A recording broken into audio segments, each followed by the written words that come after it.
نحمده ونصلي ونسلم على رسوله الكريم اما بعد فاعوذ بالله من الشيطان الرجيم قال الله تبارك وتعالى في القرآن المجيد والفرقان الحميد ولا تباشرون وأنتم عاكفون في المساجد صدق الله مولانا العظيم إن الله وملائكته يصلون على النبي يا أيها الذين آمنوا صلوا عليه وسلموا تسليما الصلاة والسلام عليك يا رسول الله وعلى آلك وأصحابك يا حبيب الله الصلاة والسلام عليك يا نبي الله وعلى آلك وأصحابك يا نور الله. حمد و ثنا کے بعد معزز و محترم سامعین و حاضرین، اللہ رب العزت کے خاص فضل اور خاص کرم سے آستانہ عالیہ قادریہ غوثیہ ڈھوڈا شریف کی اس جامع مسجد میں آپ اعتکاف کے لیے حاضر ہوئے ہیں۔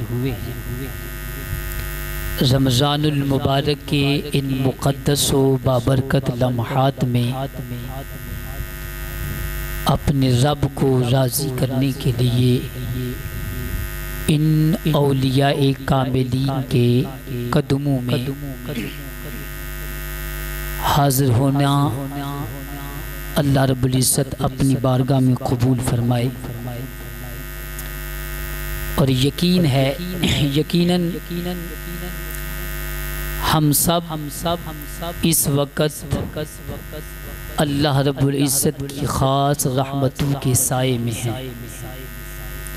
رمضان المبارک ویسے ہی اس کا ہر لمحہ اللہ رب العزت کی رحمتوں اور برکتوں کے نزول کا سبب ہے۔ رمضان المبارک میں پھر اعتکاف اللہ رب العزت کے مقدس گھر میں، جہاں ہر وقت اللہ کی رحمتوں کا نزول ہوتا ہے، اور اس کے ساتھ ساتھ تیسری فضیلت یہ بھی ہے کہ اللہ کے ان بابرکت و مقدس بندوں کے قرب و جوار میں رب کی رضا اور سنت مصطفیٰ پہ عمل کرنے کے لیے اللہ نے جو توفیق دی ہے، یہ بھی بڑی فضیلت و عظمت کی بات ہے۔ اعتکاف اور اس کے ساتھ اللہ کے گھر مسجد میں، اس کے ساتھ ساتھ آپ اعتکاف کرنے والوں کو جو خاص فضیلت حاصل ہے وہ یہ ہے کہ یہ مسجد بھی کوئی عام مسجد نہیں، بلکہ یہ وہ مسجد ہے جس مسجد کے صحن میں اللہ کے اولیاء کاملین جلوہ فرما ہے۔ گویا کہ یہ سارے اسباب اللہ رب العزت کی رحمت کے اسباب ہیں، اور ان کے قدموں میں اعتکاف میں ایک مقصد لے کر ہم سب حاضر ہوئے ہیں۔ اللہ رب العزت ہمیں اپنے ان تمام مقاصد میں کامیابی و کامرانی عطا فرمائے کہ ہر طرف سے اللہ کی رحمتوں کا نزول ہو رہا ہے۔ اگر ان رحمتوں کے سائے میں بھی ہم اپنی بخشش کے بغیر یہاں سے چلے جائیں اور بغیر کچھ لیے اپنی خالی جھولیاں لے کر جب واپس لوٹیں، تو پھر سوچ لینا کہ شاید ہم سے بڑھ کر کوئی بد نصیب نہیں ہوگا کہ رمضان کا مقدس مہینہ بھی ہو، اور پھر اس رمضان میں وہ خاص عبادت و بندگی کا جو انداز ہے اعتکاف، اور پھر اعتکاف کے ساتھ اللہ کے نیک بندوں کا قرب بھی ملا ہو، ان کا جوار بھی ملا ہو، پھر بھی اگر ہم اللہ کی رحمت سے محروم رہیں تو پھر سمجھ لینا کہ ہم بد نصیب ہیں،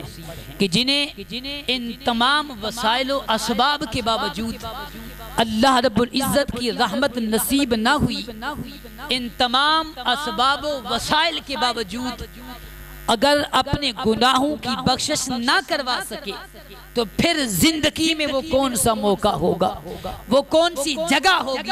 وہ کون سا مکان ہوگا کہ جہاں ہم بیٹھیں تو اللہ رب العزت ہمارے گناہوں کی بخشش کر دے۔ تو بہرحال اللہ تعالیٰ نے آپ کو یہ بہت بڑا اعزاز عطا کیا ہے۔ اعتکاف کرنے والوں کو اللہ تعالیٰ نے بڑی فضیلت و بڑا مرتبہ عطا کیا ہے۔ آپ یوں نہ سمجھیں کہ ہم ایک مسجد میں آ کر بیٹھ گئے اور اپنے معمولات کے مطابق اپنی زندگی کے یہ جو 10 دن ہیں ہم نے گزارنے ہیں، بلکہ اعتکاف ایک مستقل عبادت ہے۔ اعتکاف ایک مستقل عبادت ہے اور اعتکاف کرنے والا ایک مستقل فضیلت پر فائز ہوتا ہے۔ آقا کونین صلی اللہ علیہ وسلم نے ارشاد فرمایا، من اعتکف فی رمضان کان کحجتین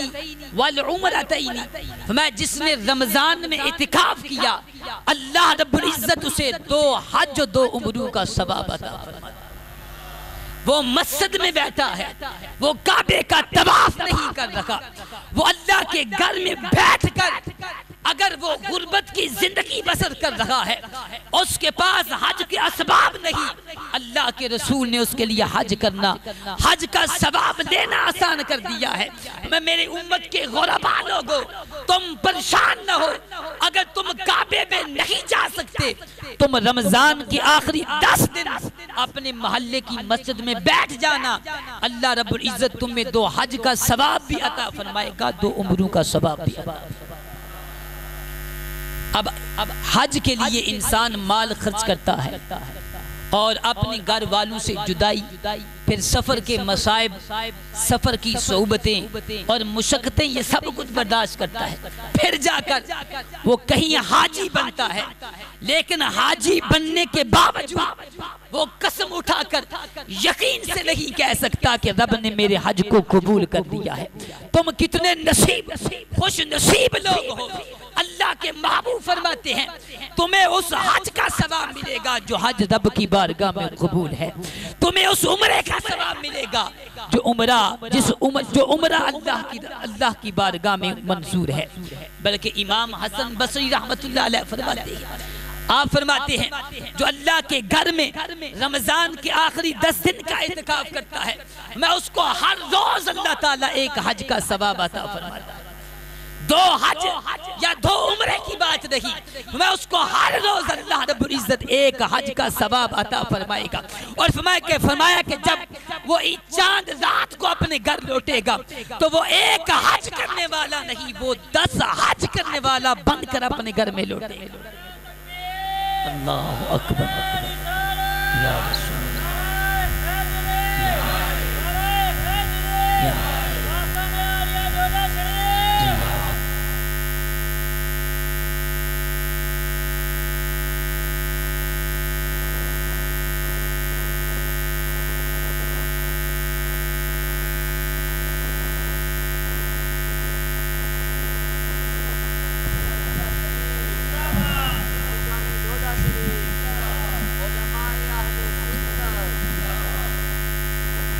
اعتکاف میں اللہ رب العزت نے یہ برکت رکھی ہے کہ اعتکاف کرنے والے کو رب کبھی خالی نہیں رہنے دیتا۔ جب وہ اللہ کے گھر میں آ گیا اپنا گھر بار چھوڑ کر، جب اس نے لوگوں سے اور دنیا والوں سے اپنا تعلق و ناطہ توڑ دیا اور اپنے رب کی بارگاہ میں متوجہ ہو کر آ گیا، اللہ رب العزت اس بندے کو یہ فضیلت عطا فرماتا ہے۔ اور ایک حدیث میں آقا کونین صلی اللہ علیہ وسلم نے فرمایا، من اعتکف ایمانا و احتسابا غفر له ما تقدم من ذنبه، میں جس نے ایمان کی خاطر ثواب کی وجہ سے اللہ کو راضی کرنے کے لیے اللہ کے گھر کا اعتکاف کیا، اللہ تعالیٰ اس کی زندگی کے سارے گناہوں کو معاف کر دے۔ میں جب آیا تھا تو وہ گناہگار تھا، وہ اپنے گناہ لے کر آیا تھا، اب جب وہ اٹھ کر جائے گا تو اس کے جسم پر پر ایک گناہ بھی باقی نہیں۔ تو گویا کہ آپ اپنے گناہوں کو بخشوانے کے لیے آئے ہیں، اپنے گناہوں کی مغفرت کے لیے آئے ہیں۔ اب اس کے باوجود کہ جس کو یہ مقام و فضیلت مل گئی کہ اللہ اس کی زندگی کے گناہوں کو معاف کرتا ہے، اب اعتکاف میں بیٹھا لیکن اپنے گناہوں کو معاف نہ کر سکا۔ اعتکاف میں 10 دن گزار دیے اور شب روز اعتکاف میں مسجد میں گزارے، اس کے باوجود اگر گناہ معاف نہ ہوئے تو پھر اعتکاف میں بیٹھنے کا اس کو کیا فائدہ۔ اور ایک حدیث میں نبی اکرم صلی اللہ تعالیٰ علیہ وسلم نے ارشاد فرمایا وَهُوَ يَعْكِفُ الذُّنُوبَ،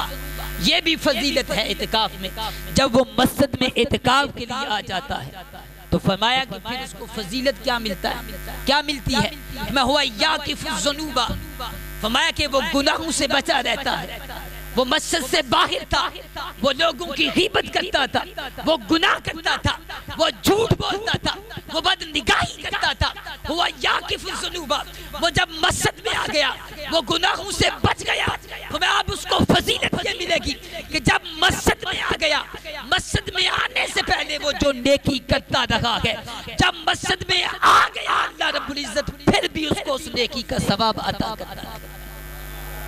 اگر اعتکاف سے پہلے وہ کسی بیمار کی عیادت کرتا تھا،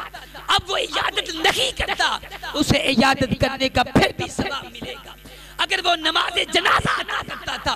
اب اعتکاف بیٹھنے کے بعد اب وہ نماز جنازہ نہیں ادا کر سکتا، لیکن اسے پھر بھی نماز جنازہ کا ثواب ملتا رہے گا۔ اگر وہ کسی یتیم کے سر پہ ہاتھ رکھتا تھا، اب مسجد میں آ گیا، اب کسی یتیم کے سر پہ ہاتھ نہیں رکھ سکتا، لیکن اس کے باوجود اسے یتیم کے سر پہ ہاتھ رکھنے کا ثواب ملے گا۔ اگر کسی غریب کی مدد کرتا تھا، اب وہ مسجد میں آ گیا، اب وہ کسی غریب کی مدد نہیں کر سکتا، لیکن اس کے باوجود اسے غریب کی مدد کرنے کا ثواب ملے گا۔ اب مسجد سے باہر وہ صدقہ کرتا تھا، وہ خیرات کرتا تھا، جب وہ اعتکاف بیٹھ گیا اب وہ صدقہ نہیں کرتا، پھر بھی اس کو صدقہ و خیرات کا ثواب ملتا۔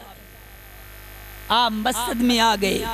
اس سے پہلے جتنی نیکیاں کرتے رہے ہیں، اگر کسی مریض کی عیادت کی، کسی کے نماز جنازہ میں شرکت کی، اگر کسی کی غریب کو سہارا دیا، کسی مظلوم کی مدد کی، کسی بیمار کی عیادت کی، جو نیکی اعتکاف سے پہلے کرتے تھے، اب اعتکاف آنے کے بعد اگر وہ نیکی نہ بھی کریں پھر بھی اللہ تعالیٰ اس کا اجر و ثواب عطا فرمائے۔ کتنی بڑی فضیلت کی بات ہے، کتنا مقام رب نے تمہیں عطا کیا ہے، کتنی فضیلت عطا کی ہے۔ آپ کچھ اندازہ لگائیں، اللہ کی عزت کی قسم، جو رب کے گھر میں آ جاتا ہے اللہ تعالیٰ اسے کتنی فضیلت عطا کرتا ہے۔ فتاوی عالمگیری کے اندر فرمایا کہ جو اللہ کے گھر میں اعتکاف کے لیے آ گیا وہ اللہ کے ان فرشتوں کی مثل ہے جو رب کی کبھی نافرمانی نہیں کرتے، وہ اللہ کے ان فرشتوں کی مثل ہیں جو اللہ کے ہر حکم پہ عمل کرتے ہیں۔ تو گویا کہ اعتکاف کرنے والا ان فرشتوں کی طرح ہو گیا کہ جو کبھی خطا نہیں کرتے اور ہر وقت اللہ کے حکم پہ عمل کرتے ہیں۔ گویا کہ اعتکاف کرنے والا جب رب کے گھر میں آ گیا وہ گناہوں سے بھی بچ گیا، وہ اس کی ہر سانس اللہ رب العزت کی بارگاہ میں ہر سانس کے بدلے میں اللہ اس کو نیکی عطا فرماتا۔ آپ کی مشابہت اللہ کے مقرب فرشتوں کے ساتھ ہے۔ ذرا اپنے مرتبے کو دیکھیں، اپنی فضیلت کو دیکھیں کہ رب نے اعتکاف کرنے والے کو مرتبہ اور مقام عطا کیا ہے۔ بلکہ ایک تابعی بزرگ رحمت اللہ علیہ فرماتے ہیں، فرمایا جو اللہ کے گھر میں اعتکاف کر لیتا ہے تو وہ اس شخص کی طرح ہے جو رب کے گھر میں ڈیرا لگا لیتا ہے اور اللہ کی بارگاہ میں عرض کرتا ہے اے میرے رحیم مالک، تیری عزت و جلال کی قسم ہے اب میں سب کچھ چھوڑ کر تیری بارگاہ میں آ گیا ہوں۔ مولا تیری عزت کی قسم، تو رحیم ہے، اب میں اس وقت یہاں سے جاؤں گا نہیں جب تک تو میری بخشش نہیں کر دیتا، تو میرے گناہوں کو نہیں معاف کر دیتا۔ تو گویا کہ اعتکاف کرنے والا اللہ کی بارگاہ میں یوں آ کر بیٹھ جاتا ہے، رب کی بارگاہ میں بیٹھتا ہے اور اپنی زبان حال سے یہ کہتا ہے مولا میں نے ماں باپ کو چھوڑا، اپنی اولاد کو چھوڑا، دنیا کے سارے دوستوں کو چھوڑا، صرف تیری خاطر اب تیری بارگاہ میں آ گیا ہوں، اب یہاں سے اٹھوں گا تب جب تو میرے گناہوں کو بخش دے گا۔ جب تو میرے گناہوں کو بخش دے گا۔ اور علماء نے اعتکاف کا معنی بھی یہی بیان کیا ہے، فرماتے ہیں اعتکاف کا معنی ہے دھرنا ماننا۔ کیا کرنا؟ کہ جیسے کوئی انسان کسی جگہ پر ڈٹ جاتا ہے، بیٹھ جاتا ہے، اور ایک ارادہ لے کر اور ایک نیت کر کے کہ جب تک وہ اپنی اس ارادے اور اپنی منزل کو پورا نہیں کر دیتا وہ وہاں سے جاتا نہیں، تو گویا کہ اعتکاف کرنے والے کی ایک منزل ہے، اس کا ایک ارادہ ہے، اس کا ایک اعتقاد ہے، وہ ایک ارادہ اور نیت لے کر اللہ رب العزت کے گھر میں 10 دن کے لیے آیا ہے۔ اب وہ ارادہ اور نیت کیا ہونی چاہیے؟ کیونکہ انسان کے سارے اعمال کا دار و مدار انسان کی نیت پر ہے۔ جس طرح کی نیت ہوگی اسی طرح کی اس کو اس کے عمل کا اجر ملے گا، ثواب ملے گا۔ اگر نیت میں فتور ہوگا تو بڑے سے بڑا عمل بھی انسان کے لیے گناہ کا سبب بنتا ہے۔ ایک حدیث پاک مسلم شریف کی حدیث ہے، اللہ کے پیارے نبی صلی اللہ علیہ وسلم نے ارشاد فرمایا قیامت کے دن اللہ رب العزت سب سے پہلے 3 لوگوں سے سوال کرے گا، 3 لوگوں سے سوال کرے گا۔ میں ان میں سے پہلا شخص وہ ہوگا جو اللہ کی راہ میں جہاد کر کے شہید ہو چکا ہوگا۔ جب وہ رب کی بارگاہ میں پیش کیا جائے گا اللہ تعالیٰ اس بندے کو اپنی ساری نعمتیں یاد کروائے گا کہ میرے بندے میں نے تمہیں اتنی نعمتیں عطا کی ہیں، بتا ان نعمتوں کے بدلے میں تو نے میرا کتنا شکر ادا کیا۔ میں وہ شہید اللہ کی راہ میں اپنی گردن کٹا دینے والا اپنے مالک کی بارگاہ میں عرض کرے گا مولا تو نے مجھے جتنی نعمتیں عطا کی ہیں ان نعمتوں کے بدلے میں نے تیرے دین کی سر بلندی کی خاطر تیرے نام پر اپنی جان کو قربان کیا۔ اللہ تعالیٰ ارشاد فرمائے گا اے میرے بندے تو نے جھوٹ بولا، تو نے جھوٹ بولا ہے، تو نے جو میری راہ میں جہاد کیا اور تو نے جو اپنی گردن کو کٹایا، میں تو نے دنیا کے لیے یہ سب کچھ کیا تھا، اس لیے کیا تھا تاکہ لوگ تجھے بہادر کہیں، لوگ تجھے بہادر کہیں اور تیری قوت اور بہادری کے ڈنکے بجائیں۔ وہ لوگوں نے تجھے بہادر کہہ دیا، اب تیرے اس عمل کا میری بارگاہ میں کوئی اجر نہیں، فرشتوں سے پکڑو اور گھسیٹتے ہوئے جہنم میں ڈال دو۔ میں اس کو اوندے منہ گھسیٹتے ہوئے جہنم میں ڈال دیا جائے گا۔ دوسرا شخص میں جو بہت بڑا عالم ہوگا، جس کے پاس اللہ کے دین کا علم ہوگا، اللہ رب العزت اس بندے سے فرمائے گا میرے بندے میں نے تمہیں دین کا علم عطا کیا، قرآن کا علم عطا کیا، اس کے ساتھ تمہیں میں نے بے شمار نعمتیں عطا کی، اے میرے بندے تو نے ان نعمتوں کا کتنا شکر ادا کیا۔ وہ عالم دین کا علم رکھنے والا رب کی بارگاہ میں عرض کرے گا مولا میں نے اس کے شکرانے کے طور پر تیرے دین کو سیکھا اور ساری زندگی تیرا دین لوگوں کو سکھاتا رہا، قرآن کی باتیں بتاتا رہا۔ اللہ رب العزت ارشاد فرمائے گا تو نے جھوٹ بولا، تو نے اس لیے کیا تاکہ لوگ تجھے عالم کہیں، لوگ تیرے ہاتھ چومیں، لوگ تیری عزت کریں۔ میرے بندے لوگ دنیا میں تیرے ہاتھ بھی چومتے رہے ہیں، تیری عزت بھی کرتے رہے ہیں، تیرے علم کا اقرار بھی کرتے رہے ہیں، اس کا فائدہ تجھے دنیا میں مل چکا، اب میری بارگاہ میں تیرا لیے اس کا کوئی اجر و ثواب۔ حکم ہوگا اس کو بھی جہنم میں ڈال دیا جائے گا، میں اس کو گھسیٹتے ہوئے اوندے منہ جہنم میں ڈال دیا جائے گا۔ تیسرا شخص فرمایا کہ جو بہت بڑا سخی ہوگا، اللہ کی راہ میں صدقہ و خیرات کرنے والا، وہ مالدار شخص ہوگا، اللہ رب العزت اس بندے کو اپنی نعمتیں یاد کروائے گا، فرمائے گا میرے بندے میں نے تمہیں مال دیا، دولت دی، ساری نعمتیں عطا کی، تو نے میری ان نعمتوں پر کس طرح شکر ادا کیا؟ وہ بندہ عرض کرے گا میرے مالک تو نے جو مجھے مال دیا تھا، تیری عزت کی قسم دنیا کے اندر میں نے کوئی موقع ایسا نہ چھوڑا کہ جہاں تیری راہ میں خرچ کرنے کا موقع ہو اور میں پیچھے رہا ہوں، میں ساری زندگی اپنا مال تیرے دین کی خاطر تیرے نام پہ قربان کرتا رہا ہوں۔ اللہ رب العزت فرمائے گا تو جھوٹ بول رہا ہے، تو نے مال اس لیے خرچ کیا کیا تھا لوگ تجھے سخی کہیں، تو وہ لوگوں نے تجھے سخی کہہ دیا۔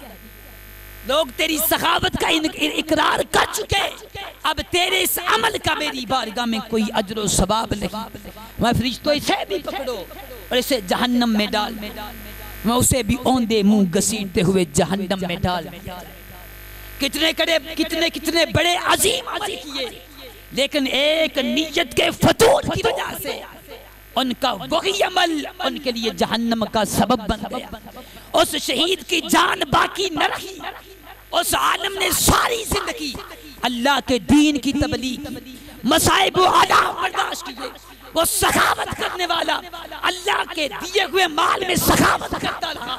صدقہ و خیرات کرتا رہا، نہ مال رہا، نہ دین رہا، نہ جان رہی، سب کچھ قربان کر دیا، نہ سب کچھ نہ رہا،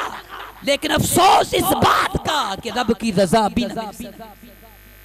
نیکی بھی نہ مل سکی، اللہ کو راضی بھی نہ کر سکا، بلکہ یہی عمل اس کے لیے اللہ کی ناراضگی کا سبب بن کر اس کا ٹھکانہ جہنم بن گیا۔ فقط کیا تھا، عمل تو انہوں نے کیا، لیکن بات یہ تھی کہ نیت کے اندر فتور آ گیا۔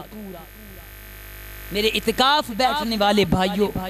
ذرا اپنی نیتوں پہ غور و فکر کر لیں کہ آج ہم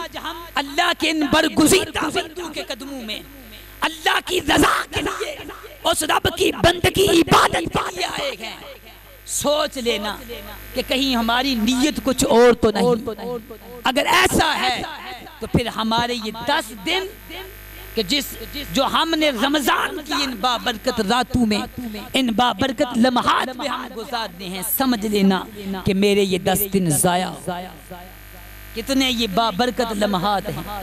کتنی یہ بابرکت گھڑیاں ہیں کہ جس کی ہر گھڑی،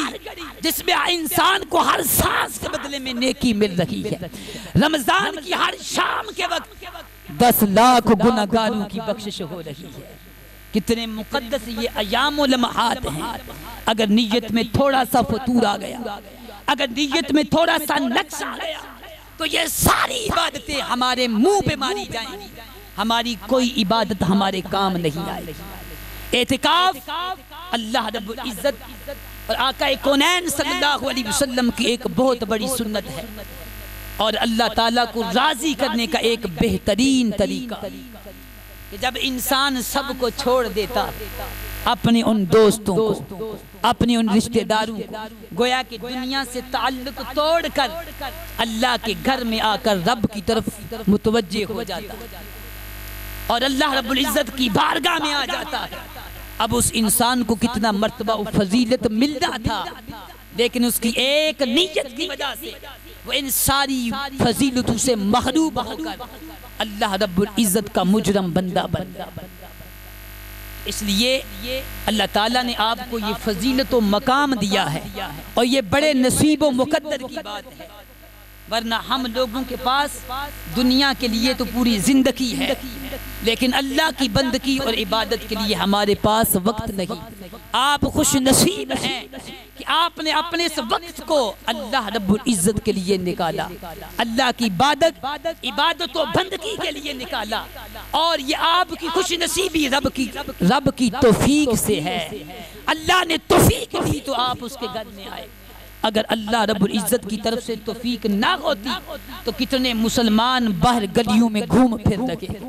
کتنے اپنی راتوں کو سیاہ کر رکھے ہیں۔ ان کے مقدر میں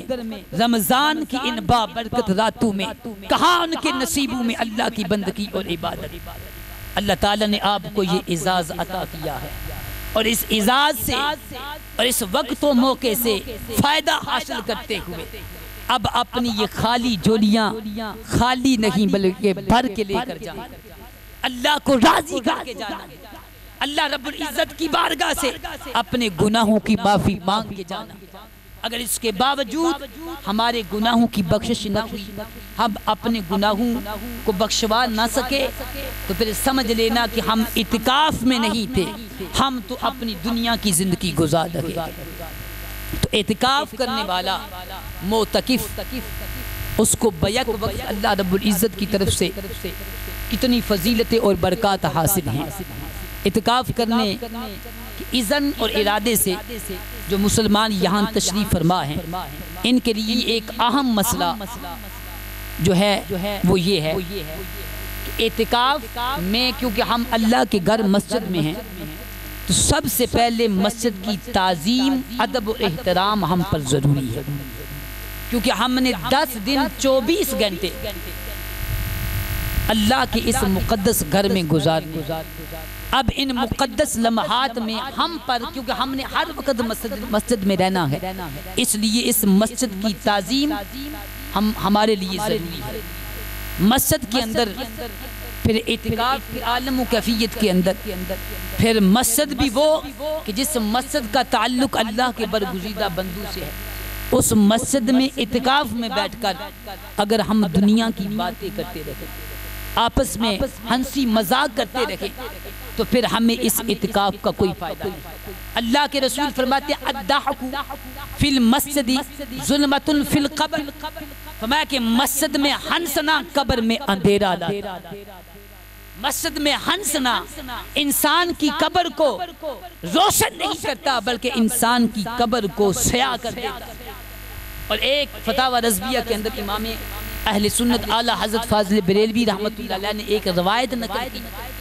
فرماتے ہیں کہ اللہ رب العزت کی بارگاہ میں کچھ مساجد اللہ کی بارگاہ میں شکایت کرنے جا رہی تھی کہ مولا یہ تیرا کلمہ پڑھنے والے میرے اندر بیٹھ کر دنیا کی باتیں کرتے ہیں۔ میں راستے میں فرشتوں نے ان مسجدوں کو روکا اور پوچھا کہ تم کہاں جا رہی ہو؟ تو کہنے لگی کہ ہم اللہ کی بارگاہ میں شکایت کرنے جا رہی ہیں۔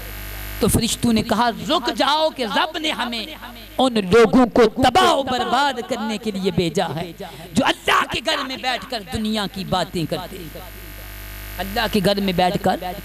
دنیا کی باتیں کرتے ہیں۔ اور آقا کونین صلی اللہ علیہ وسلم کی حدیث ہے، اللہ کے محبوب فرماتے ہیں جو مسجد میں بیٹھ کر دنیا کی باتیں کرتا ہے، مسجد میں بیٹھ کر دنیا کی باتیں فرمایا نیکیوں کو ایسے کھا جاتی ہیں جیسے آگ سوکھی لکڑی کو کھاتی ہے۔ اب بتائیں کہ ہم آئے کس ارادے سے ہیں؟ نیکیاں کرنے کے لیے، اللہ کو راضی کرنے کے لیے۔ اگر ہم یہاں بیٹھ کر دنیا کی باتیں کرتے رہیں، آپس میں مذاق کرتے رہیں، مسخریہ کرتے رہیں تو پھر ہمیں اعتکاف کی فیض و برکات کیا ملے گی؟ بلکہ ہم تو اللہ رب العزت کے گھر کے بے ادب کہلائیں گے۔ اور جہاں ہمیں نیکی ملی تھی، نیکیوں کے بجائے جو ہم نے دنیا زندگی میں نیکیاں کی ہیں، ہم اپنی ان نیکیوں کو بھی برباد کر چکے ہیں۔ اعتکاف کے دوران اس مسئلے کو اپنے ذہن میں رکھنا ہے، چاہے وہ موبائل فون پہ بات کریں، چاہے آپس میں بیٹھ کر بات کریں، مسجد میں دنیا کی باتیں کرنا یہ حرام ہے، گناہ ہے۔ اور اگر کوئی باتیں کرے گا تو اس کو اعتکاف کی اصلیت اور نورانیت کبھی نصیب نہیں ہو سکتی۔ اب اتنی مشقت بھی کی، دور دراز سے آئے بھی اور اپنے گھر والوں سے بھی دور رہنا ہے، اپنی اولاد سے بال بچوں سے بھی دور رہنا ہے، اس کے باوجود یہاں اگر باتیں کرنی تھی تو باتیں تو ہم گھر میں بھی بآسانی کر سکتے ہیں۔ تو اس مسئلے کو آپ نے ذہن میں رکھنا ہے۔ اور دوسری بات مسجد کے آداب میں سے ایک یہ ہے کہ مسجد میں بدبودار چیز کھا کر آنا یا مسجد میں کوئی ایسا سبب پیدا کرنا کہ جس سے بدبو پیدا ہو، یہ بھی حرام ہے۔ بلکہ فقہا نے یہاں تک لکھا ہے کہ اگر کسی شخص کے منہ سے بدبو آتی ہو تو وہ نماز کے لیے بھی مسجد میں نہیں آ سکتا۔ آپ اندازہ کر لیں کہ مسجد کی کتنی تعظیم و کتنا ادب ہے کہ مسجد میں نماز کے لیے بھی وہ شخص نہیں آ سکتا جس کے منہ سے بدبو آتی ہے۔ اب کیونکہ گزشتہ سالوں میں جو میرا تجربہ ہے، ہم مسجد میں اعتکاف بیٹھے ہیں اور ساتھ ہی متصل اعتکاف کرنے والے سگریٹ بھی پیتے ہیں جس کی بدبو مسجد میں پکی بات ہے۔ یہ ایسا ہو ہی نہیں سکتا کہ مسجد کے ساتھ متصل بیٹھ کر ہم سگریٹ پئیں اور اس کی بدبو مسجد میں نہ آئے۔ پھر اس کے بعد جب سگریٹ پینے کے بعد ہم نے کہاں آنا ہے؟ مسجد میں، پکی بات ہے۔ اب اس سے منہ سے بدبو آئے گی۔ اور سنیں حدیث اللہ کے محبوب کی، میں جب انسان نماز میں کھڑا ہوتا ہے، سورہ فاتحہ کی تلاوت کرتا ہے، اللہ کے مقرب فرشتے اس تلاوت کرنے والے کے منہ کے اوپر اپنا منہ رکھ دیتے ہیں۔ اللہ کے فرشتے کیا کرتے ہیں؟ جب نماز میں کھڑا ہوتا ہے تو وہ فرشتے اپنا منہ اس نمازی کے منہ پہ رکھ دیتے ہیں. میں اگر اس کے منہ سے بدبو آتی اور اس کے منہ کے اندر اگر کھانے کے ذرات ہوں تو میں اس سے بڑھ کر ان فرشتوں کو اور کسی چیز سے تکلیف نہیں. تو یہ کتنا اہم مسئلہ ہے، ہم شاید اس کا اندازہ نہیں لگا سکتے. تو سگریٹ پینے کے بعد کیونکہ خاص کر کے روزہ افطاری کی فوراً بعد سگریٹ پیا، اب اس کے بعد اتنا موقع بھی نہیں ملتا کہ مسواک کر لے، ٹوتھ پیسٹ کر لے، بلکہ فوراً بغیر کلی کے ہی مسجد میں آ جاتے ہیں. پھر مسجد میں جب ہم نماز پڑھیں گے اطراف کے جو ہمارے نمازی بھائی ہیں ان کو تکلیف ہوگی. مسجد کی بے ادبی، ایک مسلمان کو اذیت دینا کتنا بڑا گناہ ہے، اس کا ہم اندازہ نہیں کر سکتے کہ کسی مسلمان کو اذیت دینا یہ بھی گناہ کبیرہ میں سے. اس لیے ان مسائل کو آپ نے سامنے رکھنا ہے. 10 دن کی بات ہے، کوئی لمبی چوڑی زندگی کی تو بات ہے ہی نہیں. اگر ہم 10 دن سگریٹ نہیں پیئیں گے تو کوئی مسئلہ نہیں. یہ ایک مقصد ہے، یہ کھانے پینے والی تو چیز ہے نہیں کہ 10 دن انسان اگر کھائے گا پیے گا نہیں تو مر جائے گا. سگریٹ کی بات ہے تو یہ مسئلہ ذہن میں رکھنا ہے کہ یہ بڑا سخت گناہ ہے، اور اس کے اندر اگر کسی کو تکلیف ہوتی ہے تو یہ اور سخت گناہ بن جاتا ہے. اور دوسری بات یہ ہے کہ اعتکاف جو ہے، جو ہم مسجد میں اعتکاف کرنے کے لیے بیٹھے ہیں، یہ ہے سنت اعتکاف سنت. ویسے اعتکاف کی 3 قسمیں ہیں: اعتکاف واجب، اعتکاف سنت اور اعتکاف نفل. اعتکاف واجب یہ ہے کہ اگر کسی مسلمان نے منت یعنی نظر مانی ہو کہ اگر میرا فلاں کام ہو جائے تو میں 1 دن کے یا 2 دن کے یا 3 دن کے جتنی بھی اس نے نظر مانی اعتکاف کروں گا. اب یہ اعتکاف اس مسلمان پر واجب ہو چکا ہے، اس کو ہر صورت کے اندر اس اعتکاف کو ادا کرنا ہے. دوسرا ہے سنت مؤکدہ. رمضان المبارک کے آخری 10 دن کا اعتکاف کرنا سنت مؤکدہ علی الکفایہ ہے. ٹھیک ہے، اور ان دونوں اعتکافوں کے لیے روزہ شرط ہے. بغیر روزے کے یہ دونوں اعتکاف نہ تو واجب اعتکاف ادا ہو سکتا ہے، نہ سنت مؤکدہ اعتکاف ادا ہو سکتا ہے. اگر اعتکاف کے دوران کسی کا روزہ ٹوٹ گیا تو اس کا اعتکاف بھی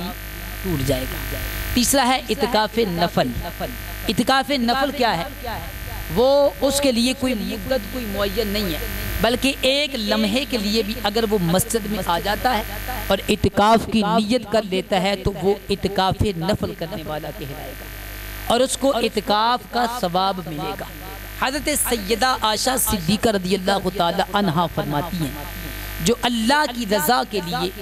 1 دن کا اعتکاف کرتا ہے، اس میں رمضان کی شرط نہیں ہے، مطلق نے زندگی میں رمضان کے علاوہ بھی اگر 1 دن کا اعتکاف کرے اللہ رب العزت اس انسان اور جہنم کے درمیان 3 خندقوں کا فاصلہ کر دیتا. اور میں خندقیں کتنی ہیں؟ ایک خندق اتنی بڑی ہے جتنی زمین اور آسمان کے درمیان فاصلہ. 1 دن کا اعتکاف اللہ کو راضی کرنے کے لیے اگر کوئی بیٹھتا ہے تو اس کو اتنی فضیلت ملتی ہے. اگر کوئی 10 دن کا اعتکاف وہ بھی رمضان میں وہ بھی مسجد کے اندر بیٹھتا ہے تو رب تعالیٰ اسے کتنی فضیلت عطا کرتا ہے. آپ اندازہ نہیں کر سکتے اس اعتکاف کی برکات کتنی ہے. اللہ کے محبوب علیہ السلام نے ساری زندگی اعتکاف کیا. آپ کی زندگی میں جتنے رمضان المبارک آئے آپ نے ہر رمضان میں اعتکاف کیا، اور زندگی میں ایک موقع پر کسی عذر کی سبب نبی کریم علیہ السلام نے رمضان کا اعتکاف نہیں فرمایا، بلکہ پھر اس کے بعد آپ نے شوال مکرم کے آخری 10 دن کا اعتکاف کیا. حضرت عائشہ صدیقہ رضی اللہ تعالی عنہ فرماتی ہیں نبی کریم علیہ السلام نے فرمایا میں نے لیلۃ القدر کی تلاش کے لیے 1 مہینے کا اعتکاف بھی کیا، میں نے 20 دن کا بھی اعتکاف کیا. پھر مجھے بتایا گیا کہ لیلۃ القدر رمضان کے آخری 10 دن کی طاق راتوں میں ہے، کیونکہ اعتکاف کا ایک مقصد لیلۃ القدر کی تلاش کرنا. نبی کریم علیہ السلام نے فرمایا تم میں سے جو لیلۃ القدر چاہتا ہے وہ آئے اور میرے ساتھ 10 دن کا مسجد میں اعتکاف کرے. اور لیلۃ القدر ایک مقصد معتکف کا، ایک نیت و ایک ارادہ لیلۃ القدر کو حاصل کرنا. اب لیلۃ القدر کے حصول کے لیے جب اللہ کے گھر میں آگے ہیں تو اب اس کے لیے پوری کوشش کرنی ہے۔ اب ہے وہ رمضان کے آخری 10 دن کی طاق راتوں، کہیں اور نہیں ہے، رمضان کے آخری 10 دن کی طاق راتوں کے اندر ہے۔ اب اعتکاف بھی مسجد میں بیٹھے ہوئے اور کام بھی کوئی نہیں، صرف ایک ہی کام ہے، اور پھر اس کے ساتھ ہر قسم کی سہولت بھی میسر ہے، کھانے کی تکلیف نہیں، پینے کی تکلیف نہیں، اس کے علاوہ کوئی جسمانی تکلیف نہیں، ہر قسم کی سہولیات آپ کو میسر ہیں۔ اس کے باوجود بھی اگر لیلۃ القدر نہ ملے تو پھر کام کب ملے گا؟ کہ جب ہر قسم کی سہولیات بھی ہوں، ذہنی ٹینشن بھی نہیں، ذہنی سکون بھی ہے، جسمانی سکون بھی ہے، اور سب سے بڑی بات روحانی سکون بھی ہے، کیونکہ اللہ رب العزت کے باغ اور برگزیدہ بندوں کے دامن میں کہ جہاں اللہ کی رحمت کا نزول ہو رہا ہے، ان رحمت اللہ قریب من المحسنین، اللہ کی رحمت اللہ کے برگزیدہ بندوں کے قریب ہے۔ اب ان کے قریب ہم ہیں، رحمت ان کے قریب ہے، تو ہم بھی ان کی قرب میں بیٹھے ہوئے ہیں، تو یہ ممکن ہی نہیں کہ جو اللہ کے کسی ولی کے دامن قدموں میں بیٹھا ہو تو وہ اللہ کی رحمت سے محروم ہو جائے۔ اب یہ ہم پر ہے کہ ہم اللہ رب العزت کی رحمتوں کو کس طرح حاصل کرتے ہیں۔ اور اس کے علاوہ ایک اور بھی اہم مسئلہ ہے کہ مسجد میں اعتکاف کرنا مرد کے لیے ضروری ہے، اور اس اعتکاف کے لیے یہ ضروری ہے کہ وہ مسجد میں بیٹھا رہے، بغیر کسی سبب اور عذر کے وہ مسجد سے باہر نہیں جا سکتا۔ اگر ایک لمحے کے لیے بھی بغیر وجہ کہ وہ مسجد سے باہر قدم رکھے گا تو اس کا اعتکاف ٹوٹ جائے گا۔ اور عذر کیا ہیں، کن وجہ سے وہ مسجد سے باہر جا سکتا ہے؟ عذر جو ہیں وہ دو طرح کے ہیں، ایک عذر شرعی، ایک عذر طبعی۔ عذر شرعی یہ ہے کہ جس مسجد میں وہ اعتکاف بیٹھا ہوا ہے وہاں جمعہ کی نماز نہیں ہوتی، اب نماز جمعہ کے لیے وہ کسی دوسری مسجد میں جا سکتا ہے، یہ عذر شرعی ہے۔ عذر طبعی یہ ہے کہ مسجد کے اندر غسل کرنے کا یا استنجا وغیرہ کا انتظام نہیں ہے جس مسجد میں وہ اعتکاف بیٹھا ہوا ہے، اب اس اپنی طبعی حاجت کو پورا کرنے کے لیے وہ اتنی دیر کے لیے جا سکتا ہے جتنی دیر میں اس کی شرعی طبعی حاجات پورا ہوں۔ بلکہ یہاں تک بھی فقہاء نے لکھا ہے اگر کوئی انسان اعتکاف بیٹھا ہے اور اس کو کھانا پکا کر دینے والا کوئی نہیں تو فرمایا کہ وہ یوں بھی کر سکتا ہے کہ وہ جائے اور کھانا پکا کر مسجد میں لے آئے اور بیٹھ کر مسجد میں آئے، اتنی اس کو اجازت ہے کہ وہ چلا جائے اور کھانا پکا کر، یا کھانا پکانے والا موجود ہے لیکن مسجد میں لا کر دینے والا کوئی موجود نہیں تو فرمایا اس کے لیے یہ اجازت ہے کہ وہ کھانا اپنے گھر سے لا کر مسجد میں آ کر کھا سکتا ہے۔ تو یہ شرعی مسائل چند جو میں نے آپ کے سامنے بیان کی ہیں، اگر آپ میں سے کسی کے ذہن میں کسی قسم کا مسئلہ ہو تو آپ بلا جھجک پوچھ سکتے ہیں۔ تو اعتکاف کے فضائل و برکات میں عرض کر رہا تھا کہ اعتکاف جو ہے اس کے بارے میں سیدنا غوث اعظم رضی اللہ تعالی عنہ نے ارشاد فرمایا، اعتکاف یہ ہے کہ انسان دنیا سے اپنے رشتے کو توڑ کر خالصتاً اللہ رب العزت کی عبادت و بندگی کے لیے رب کی بارگاہ کی طرف متوجہ ہو جائے،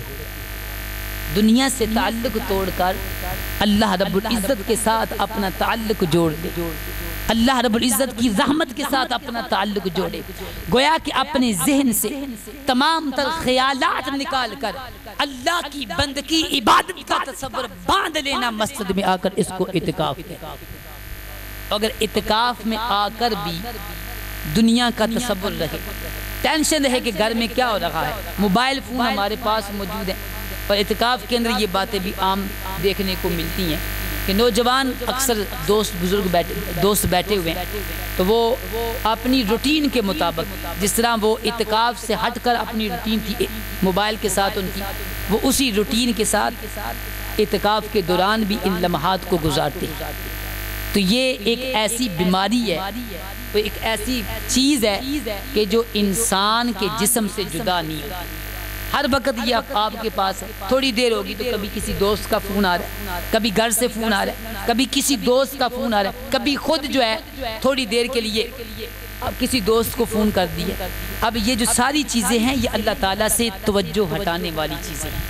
اللہ سے، کیونکہ اعتکاف میں تو ہر وقت اللہ کی بارگاہ کی طرف متوجہ ہونا ہے، کیونکہ جس کریم مالک سے معافی مانگنی ہے اور اپنے زندگی کے اتنے گناہوں کو معاف کروانا ہے کہ 50 سال زندگی گزر گئی اس رب کی نافرمانیاں کرتے. اب ان ساری خطاؤں کو اگر معاف کرانا ہے تو منہ اس طرف ہو تو بندہ مانگ سامنے والے سے ہو، جس سے مانگ رہا ہے اس کی طرف پشت کی ہو، اور جس کے سامنے ہاتھ پھیلا رکھا ہے ہاتھ اس کی طرف ہو، منہ دوسری طرف ہو، تو کیا وہ ہاتھ ڈالے؟ وہ نہیں ڈالے. اگر مانگ خدا سے رہا ہو، ہاتھ رب کی بارگاہ میں اٹھے ہوں، توجہ گھر کی طرف ہو، توجہ کسی دوست کی طرف ہو، تو کتنی بدبختی کی بات ہے کہ جب اتنے رحیم مالک کی بارگاہ میں، وہ ساری بادشاہوں کے بادشاہ کی بارگاہ میں جب اپنی جولی پھیلائی ہو، توجہ کسی اور بارگاہ کی طرف ہو، تو اللہ رب العزت کو یہ کبھی بات پسند نہیں، کیونکہ یہ دنیا کا بھی دستور ہے. اور دعا کی اداب میں سے یہ اہم ترین ایک ادب ہے کہ جب دعا مانگے تو توجہ رب کی بارگاہ کی طرف، اس لیے کہ آپ کو خبر نہیں آپ کس رحیم مالک کی بارگاہ میں سوال کر رہے ہیں، آپ کس بادشاہ کی بارگاہ میں سوال کر رہے ہیں. یہ کوئی دنیا کا بادشاہ نہیں ہے، یہ وہ ساری مخلوق کا خدا ہے، سب کا پالنے والا ہے، سب کا ذات کو خالق ہے، سب کا رحیم مالک ہے. جب اس کی بارگاہ میں ہاتھ پھیلے ہیں تو اب دماغ بھی اس کی بارگاہ کی طرف ہو، اب دل بھی اسی کی بارگاہ میں ہو. جب اس بڑے خشوع کے ساتھ اپنے رب کو پکارے گا، اپنے رب کو پکارے گا، تو پھر سنیں اللہ کے نبی کی حدیث. آقا کونین فرماتے ہیں، خود رب فرماتا ہے اگر میرا بندہ مجھے ایک مرتبہ بلاتا ہے تو میں 70 مرتبہ لبیک کہتا. کتنی مرتبہ؟ 70 مرتبہ. سیدنا موسیٰ علیہ السلام کے زمانے کی ایک بات ہے کہ موسیٰ علیہ السلام کے زمانے میں ایک شخص اللہ کی عبادت کرتا رہتا تھا، ہر وقت رب کی بندگی میں لگا رہتا تھا. ایک دن شیطان اس کے پاس آیا اور کہنے لگا تو کس کی عبادت کر رہا؟ اس نے کہا میں اپنے رب کی عبادت کر رہا. اس نے کہا جس کی تو عبادت کر رہا ہے اتنی زندگی گزر گئی، کیا اس کی طرف سے تجھے کوئی جواب بھی ملا؟ اس کے ذہن میں فوراً بات آئی کہ آج تک تو کوئی جواب نہیں ملا. اس کے دل میں وسوسہ پیدا ہو، اس نے اللہ کی بندگی عبادت کرنا چھوڑ دی. اللہ رب العزت نے موسیٰ علیہ السلام کو وحی بھیجی، موسیٰ میرے بندے سے کہہ دو کہ تیرا میری عبادت کرنا، کیا کرنا؟ تجھے میری بندگی عبادت کی توفیق ملنا، یہی تو میرا جواب تھا کہ تو جو میری عبادت کر رہا تھا اور زندگی کے شب و روز مجھے پکارتا تھا، فرمایا یہ میری توفیق تھی کہ جو تو میری عبادت میں لگ گیا تھا، تو یہی میرا جواب تھا. تو رب جواب دیتا ہے جب اب سچے دل سے اور متوجہ ہو کر کوئی بندہ اللہ کی بارگاہ میں مانگتا ہے، اللہ تعالیٰ اس بندے کی جولی کو کبھی خالی نہیں رہنے. اور نبی کریم صلی اللہ علیہ وسلم کی حدیث ہے، آقا کونین صلی اللہ علیہ وسلم نے ارشاد فرمایا کہ مسلمان کی کوئی دعا رد نہیں ہوتی، مسلمان کی کوئی دعا رد نہیں ہوتی. فرمایا یا تو وہ دنیا میں قبول ہوگی یا پھر جب وہ دنیا سے چلا جائے گا تو پھر اس کی قبولیت ہوگی. اور فرمایا کہ جب چلا جائے گا اور اپنی دعا کی قبولیت کے مرتبے و فضیلت کو دیکھے گا تو پھر اسے افسوس ہوگا کہ کاش میری زندگی میں دنیا میں کوئی دعا قبول نہ ہو، جب اس کی فضیلت اسے ملے گی. اس لیے بڑے دل و دماغ کے ساتھ اور اپنے رب کو حاضر و ناظر جب ذکر کرنا ہے پھر بھی یہ کیفیت ہو، جب دعا مانگنی ہے تو اس وقت بھی یہی کیفیت، دل پر بھی وہی کیفیت ہو، دماغ پر بھی وہی کیفیت ہو، بلکہ یہاں تک جسم پر بھی وہی کیفیت ہونی چاہیے. غوث اعظم رضی اللہ تعالیٰ عنہ فرماتے ہیں جب میں رب کے گھر میں جاتا ہوں تو میرا چہرہ بدل جاتا ہے، میں اس لیے کہ اس وقت اللہ کا خوف میرے دل میں ہوتا، تو صرف میرے دل میں نہیں ہوتا بلکہ میرے جسم پر بھی رب کے خوف کا اثر ہوتا. تو یہ چیزیں ساری اعتکاف کے آداب میں سے، یہ ساری باتیں جو میں نے بیان کی ہیں یہ اعتکاف کے آداب میں سے. اگر ہم ان آداب کو ملحوظ رکھیں گے اور ان آداب کے اعتبار سے اپنے یہ 10 دن گزاریں گے تو پھر آپ اس اعتکاف کی برکتیں دیکھیں گے. اعتکاف ختم ہوگا لیکن اس کی لذتیں ختم نہیں۔ وہ اعتکاف ہی کیا کہ جو اعتکاف جانے کے بعد بھی اس کی لذت بھی ساتھ ہی چلی جائے، پھر وہ اعتکاف نہیں۔ اعتکاف تو تب ہے کہ اعتکاف ختم ہوا لیکن اعتکاف کی لذتیں پھر ساری زندگی نہیں جانے چاہیے، کیونکہ جب رب کی بارگاہ میں اس نے سچی توبہ کر لی ہے اور اللہ کی بارگاہ میں وہ مقبول ہو چکا ہے، اور معتکف جب سچے دل سے توبہ کرے گا تو وہ اللہ کی بارگاہ میں مقبول ہوگا، اور جو اللہ کی بارگاہ میں مقبول ہو جائے اب اس کے دل کی لذت اور دل کا سکون کبھی ختم نہیں ہوتا، اب وہ ہر وقت رب کے ذکر میں رہتا ہے، اس کی زبان بھی رب کا ذکر کرتی ہے، اس کا دل بھی اللہ رب العزت کے ذکر میں رہتا ہے۔ تو میرے دوستانی گرامی قدر، اللہ نے آپ کو یہ عزت اور اعزاز عطا کیا ہے، اور اپنے ان قیمتی لمحات، اللہ کی عزت کی قسم یہ بڑے قیمتی لمحات ہیں، یہ رمضان کی مقدس گھڑیاں، یہ ایک ایک لمحہ، ایک ایک گھڑی، ایک ایک سانس آپ کو اندازہ نہیں۔ اللہ کے محبوب فرماتے ہیں رمضان کی ہر گھڑی اللہ کی رحمت کا نزول ہے، اور فرمایا کہ رمضان میں روزہ رکھنے والا، آپ تو اعتکاف میں بھی بیٹھے ہوئے ہیں، تو پھر اللہ کے گھر میں صرف روزہ رکھتا ہے، ہر سانس کے بدلے اللہ اس کو نیکی عطا فرماتا ہے۔ تو جو روزہ بھی رکھتا ہو، اعتکاف بھی کر رکھا ہو، اور پھر اللہ کے گھر میں بھی بیٹھا ہو، پھر اللہ کے ولیوں کے دامن میں بھی بیٹھا ہو، تو اس کو کتنا اعزاز ملے گا۔ ان سارے اسباب کو دیکھیں، روزہ بھی ہو، اللہ کا گھر بھی ہو، کہ جس گھر کی پہلے سے یہ فضیلت ہے کہ مسجد میں بیٹھنے والے کو ہر سانس کے بدلے میں فضیلت مل رہی ہے، تو پھر اعتکاف کی عالم و کفیت کے اندر کہ نبی کی سنت کو زندہ بھی کر رکھا ہو، آقا کریم علیہ السلام کی سنت کو بھی زندہ کر رکھا ہو، اور نبی کی ایک سنت کا کمال یہ ہے اللہ تعالیٰ اس کو 100 شہید ثواب عطا فرمائے۔ من احیا سنتی، اللہ کے محبوب نے فرمایا جو میری ایک سنت کو زندہ کرے گا اللہ تعالیٰ اس کو 100 شہیدوں کا ثواب عطا فرمائے۔ اور ایک شہید کا مرتبہ یہ ہے فرمایا کہ جب اس کے جسم سے خون کا قطرہ نکلتا ہے زمین سے گرنے سے پہلے اللہ اس کی زندگی کے سارے گناہوں یار اتنی برکات و فضیلتیں ملی ہوں، تو پھر بھی اگر ہم اپنی زندگی کی روٹین سے نہ ہٹیں اور ان اعتکاف کے مقدس ایام و لمحات سے ہمیں کوئی فائدہ حاصل نہ ہو، ہماری زندگی میں کوئی تبدیلی نہ پیدا ہو، بلکہ ہم وہی اسی طرح کے رہے جس طرح ہم پہلے بے نمازی تھے، جس طرح ہم پہلے مذاق مسخریاں کرتے تھے، جس طرح ہم پہلے لوگوں پہ ظلم و ستم کرتے تھے، لوگوں کی دل آزاریاں کرتے تھے، ماں باپ کو ستاتے تھے، اگر وہی کام رہنا ہے تو پھر سمجھ لینا کہ مجھے میرے اعتکاف کا کوئی فائدہ نہیں۔ اعتکاف کا اصل فائدہ ہے کہ جب اعتکاف سے چلے جائیں تو اس کے اثرات کبھی ختم نہ ہوں، اور آپ کو یقین نہیں القاسم ٹرسٹ نے آپ کے لیے کتنا انتظام کیا، اس کے کچھ انتظامات تو آپ نے ظاہری طور پہ دیکھ ہی لیے ہوں گے، لیکن آپ کی تربیت و تعلیم کے لیے کتنے انتظامات کیے، کہاں کہاں سے علماء اہل سنت کا انتظام و اہتمام کیا ہے، اور کتنی کتنی دور سے علماء تشریف لائیں گے۔ 10 دن کے اندر 20 علماء آنے ہیں، 10 دن کے اندر کتنے علماء؟ 20 علماء کی علم مجلس کی بابرکت لمحات سے ہم نے فائدہ حاصل کرنا، اور ان کے عقائد و اعمال کے جو ہم نے بیانات سننے ہیں،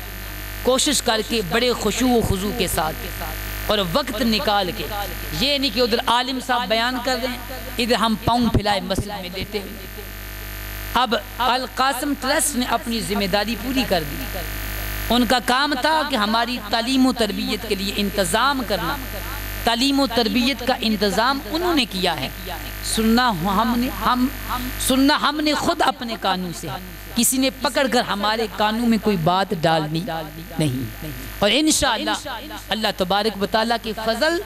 بزرگان ڈوڈا شریف کے فیضان سے آپ کو کسی قسم کی کوئی تکلیف نہیں ہوگی انشاءاللہ اللہ تبارک و تعالیٰ کے فضل سے، اور ہر قسم کی آپ کی سہولیات اور آپ کی طبیعت اور آپ کی فطرت کے تقاضوں کو تحت الامکان پورا کیا جائے گا۔ لیکن آپ سے ایک ہی گزارش و التماس ہے کہ آپ جس عظیم مقصد کے لیے آئے اس مقصد میں پورا اتریں اور اپنے اس مقصد میں کامیابی لے کر جائیں۔ اصل مقصد اللہ کو راضی کرنا ہے، اور اگر اللہ راضی ہو جائے تو خدا کی قسم سب کچھ مل جاتا ہے۔ اور پھر یہ سارے جو کچھ بھی ہو رہا ہے تو ان کے یہ سارے انتظامات کا مل پڑ جائے۔ اگر ہم ویسے ہی کورے کے کورے چلے جائیں تو پھر ہمیں القاسم ٹرسٹ جتنے بھی انتظامات کر رکھے ہیں ان کو افسوس ہوگا، اور جتنے بھی مسلمانوں نے یہ سارے انتظامات کرنے میں حصہ ڈالا ہے، اب جب انہیں پتہ چلے گا کہ یہاں اعتکاف بیٹھنے والے باتیں بھی کرتے ہیں، مذاق بھی کرتے ہیں، مسخریہ بھی کرتے ہیں، ادھر جماعت کھڑی ہے یار، مسجد کے اندر بیٹھنے کے بعد بھی اگر با جماعت نماز پڑھنی نصیب نہیں ہے تو پھر کب پڑھنی پڑے گی؟ حالانکہ با جماعت نماز ادا کرنا واجب ہے، اگر کوئی با جماعت نماز جان بوجھ کر نہیں پڑھتا گناہگار ہے وہ۔ تو اگر مسجد میں اعتکاف کے دوران بھی ہم نے وضو ہی کرتے رہنا ہے، غسل ہی کرتے رہنا ہے، اور وہاں بیٹھ کر باتیں ہی کرتے رہنا ہے، ادھر جماعت کھڑی ہے، تو پھر بتائیں کہ با جماعت نماز کب ادا کرنی؟ جب مسجد میں رہتے ہوئے 24 گھنٹے رہنے کے باوجود بھی با جماعت نماز پڑھنی نصیب نہیں تو وہ بندہ تھوڑی دیر کے لیے سوچے کہ یار میرے مقدر میں با جماعت نماز پڑھنا نہیں ہے، اس کا مطلب یہ ہے کہ یہ اعتکاف نہیں ہے، یہ کوئی اور ہے۔ یہ گویا کہ میں اپنی ذات کو دھوکہ دے رہا ہوں کہ میں 10 دن کے لیے تو آ گیا ہوں، لیکن جب مجھے نیکی کی توفیق ہی نہیں مل رہی یار، ایک واجب کام کو ادا نہیں کر رہا۔ اور بعض کا تو ایسا بھی ہوتا ہے، گزشتہ سالوں کے اندر کیونکہ ہم بھی اعتکاف کرتے رہے، دیکھا ہم نے کہ اعتکاف کرنے والوں میں سے کئی لوگ ایسے ہوتے تھے جو فجر کی نماز نہیں پڑھتے، حالانکہ ہم یہاں تہجد کی نیت سے آئے ہیں، یہاں ہم اشراق و چاش کے ارادے سے آئے ہیں، یہاں ہم نفلی نماز کو بھی پابندی سے ادا کرنے کے لیے آئے ہیں، تو جس نے فرض نماز بھی نہیں پڑھنی اب وہ سمجھ لے کہ وہ اعتکاف نہیں، اس کے دل میں اصل بات کوئی اور ہے۔ اب وہ میں نہیں کہوں گا، وہ بندہ خود سوچے گا کہ یہ میری نیت کا فتور ہے اور میرے اندر کا نفس میری ذات کے ساتھ دھوکہ کر رہا ہے، وہ مجھے دھوکے میں ڈالے ہوئے ہے، وہ میرے ظاہر کو معتکف والا اور اللہ کے برگزیدہ بندو والا بنا کر مجھے دھوکہ دے رہا ہے، وہ مجھے جنت کی طرف نہیں مجھے جہنم کی طرف دھکیل رہا ہے کہ مسجد سے باہر رہ کر اگر وہ با جماعت نماز نہیں پڑھتا اس کا گناہ تھا، اب اگر مسجد میں بیٹھ کر بھی نہیں پڑھتا تو اس کا ڈبل گناہ ہے۔ اگر اعتکاف میں رمضان میں ثواب زیادہ ہے تو یہ مسئلہ ذہن میں رکھنا ہے، اگر یہاں گناہ کریں گے تو اس گناہ کا عذاب بھی زیادہ ہوگا۔ تو میں نے آپ کے سامنے یہ جتنے بھی مسائل بیان کی ہیں یہ اعتکاف کے آداب میں سے ہے۔ آپ سے گزارش ہے اللہ کے لیے اپنے ان 10 دن کی ہر گھڑی ہر لمحے کو جو یہاں کا ٹائم ٹیبل ہوگا اس کے مطابق گزاریں اور دل میں ایک ارادہ کر لیں۔ اگر کوئی ارادہ نہیں کیا تھا تو اب دل میں ایک نیت کریں کہ یا اللہ میں تجھے راضی کر کے جاؤں گا، کیونکہ اعتکاف کا مقصد اصل مقصد یہ ہے انسان اپنے رب کو راضی کرے۔ اصل مقصد کیا ہے؟ اللہ کو راضی کرنے۔ اس لیے اپنے دل میں ایک ارادہ اور نیت لے کر جب چلیں گے، کیونکہ جب ایک انسان ایک منزل بنا لیتا ہے کہ مجھے یہاں تک پہنچنا ہے، اب پھر وہ اس کے لیے کوشش کرتا ہے، اور جتنی منزل وہ اس کے قریب آتی ہے اس کے دل میں اور ذوق پیدا ہوتا ہے اور شوق پیدا ہوتا ہے، پھر ایک وقت آتا ہے کہ وہ اپنی منزل تک پہنچ جاتا ہے۔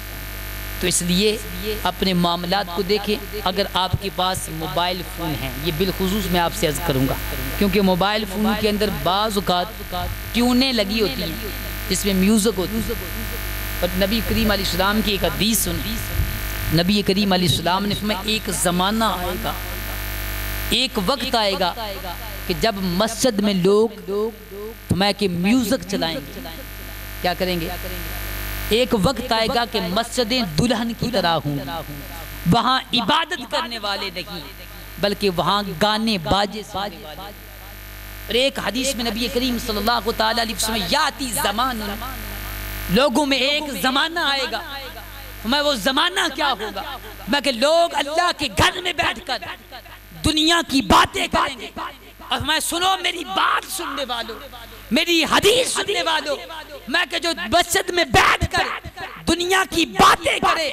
تم ان کے پاس نہ بیٹھنا، اس لیے کہ ان کا اللہ کے ساتھ کوئی کام نہیں، ان کا اللہ کے ساتھ کوئی تعلق نہیں، وہ کسی اور مقصد کے لیے آئے ہیں، ان کا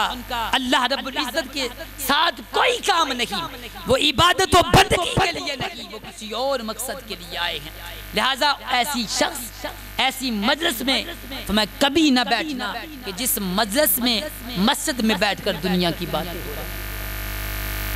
تو یہ سارے معاملات سننے دیکھنے کے باوجود میں اللہ کی بارگاہ میں عرض کرتا ہوں کہ کریم مالک، تو نے اگر یہ توفیق دی ہے،